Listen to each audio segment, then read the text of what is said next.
Le salaire ridicule que le FC Barcelone aurait proposé à Lionel Messi pour son retour. Bonsoir à vous, chers amis téléspectateurs d'AfriSport, et bienvenue dans votre journal du soir, le récapitulatif des informations sportives de la journée. Mais avant de débuter, abonnez-vous sur cette chaîne pour ne rien rater de l'actualité et n'oubliez pas d'activer la cloche de notification. Nous allons débuter, chers amis, le tour de l'actualité avec la RD Congo. On le sait, la RD Congo va affronter la Mauritanie pour le compte de la troisième journée des éliminatoires de la CAN 2023. Et ce sera ce vendredi à partir de 13 h GMT. L'ancien capitaine Marcel Tisserand est très en colère à l'endroit de la Fédération congolaise de football, mais aussi à l'endroit de l'entraîneur qui l'a pas du tout convoqué pour le match comptant pour les éliminatoires de la CAN 2023, les 3e et 4e journées face à la Mauritanie, et il n'a pas du tout été d'accord. Il a fait une sortie cinglante pour carrément critiquer et fustiger la fédération. Ne pas être sélectionné, c'est un fait, c'est pas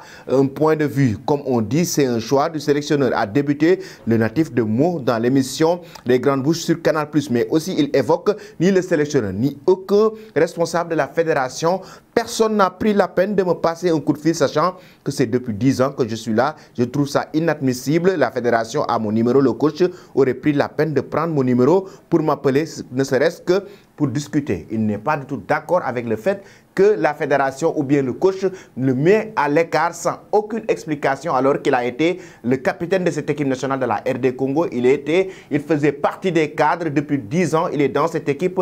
Que pensez-vous, chers amis, de cela, de cette polémique qui est née à la RD Congo avec Marcel Tisserand qui est mis à l'écart? La fédération devait-elle téléphoner à Marcel Tisserand pour des explications, ou le coach devait aussi lui donner son point de vue par rapport à sa non-convocation? J'aimerais avoir vos réponses en commentaire. Nous allons maintenant parler de ces éliminatoires justement de la CAN 2023 avec le match qui opposait Madagascar à Centrafrique.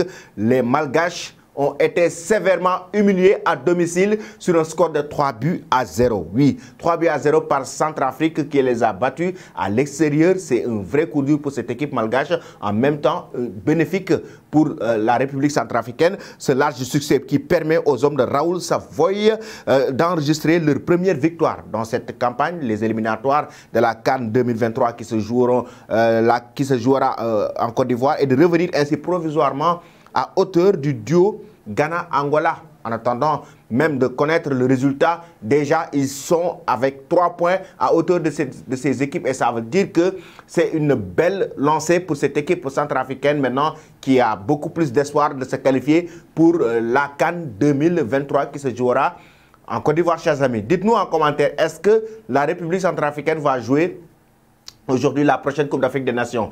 Par rapport à ce que vous avez vu, par rapport à leur prestation et leur équipe aujourd'hui, est-ce qu'ils peuvent se décrocher une qualification à la prochaine Coupe d'Afrique des Nations? J'aimerais avoir vos réponses en commentaire. Nous allons maintenant faire un cap du côté du Cameroun avec Choupo-Moting, le joueur camerounais du Bayern de Munich.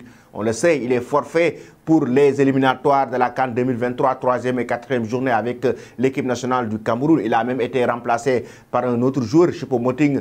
Il est forfait pour ce match, il a déclaré forfait. Il s'est blessé avec le club bavarois, le Bayern de Munich.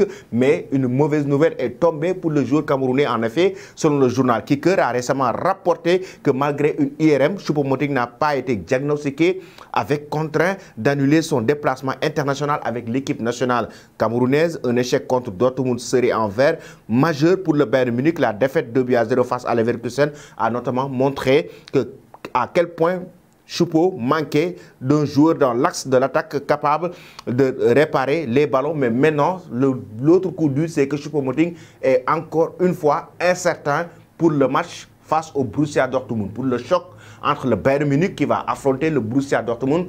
Après les rassemblements, après les matchs internationaux, il sera toujours incertain pour ces matchs. Ça veut dire que c'est toujours un coup dur, une mauvaise nouvelle pour l'attaquant camerounais qui était pressenti venir disputer les matchs éliminatoires avec cette équipe nationale du Cameroun. Mais malheureusement pour lui, il s'est blessé et il déclare forfait. Nous allons maintenant parler du FC Barcelone, chers amis.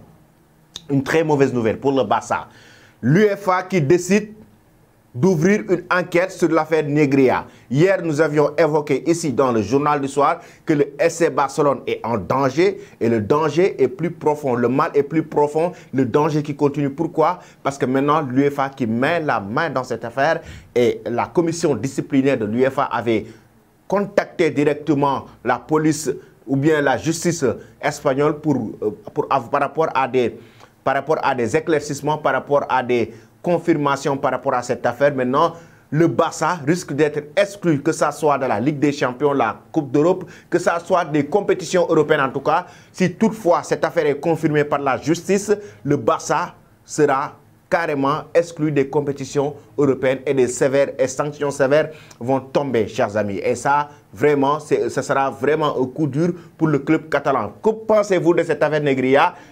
Pensez-vous que le Barça aujourd'hui a eu tort sur cette affaire par rapport aux arbitres?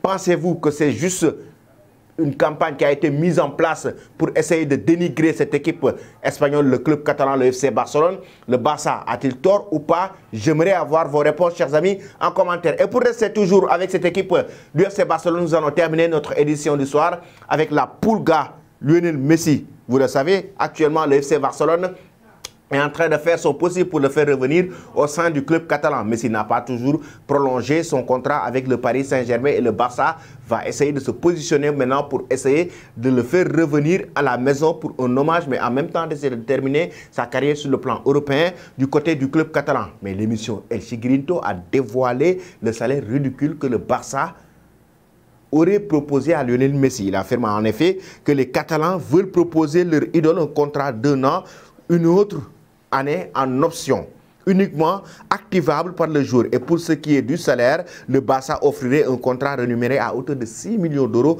à 7 millions d'euros par saison et une grande partie du salaire serait payée via les revenus marketing.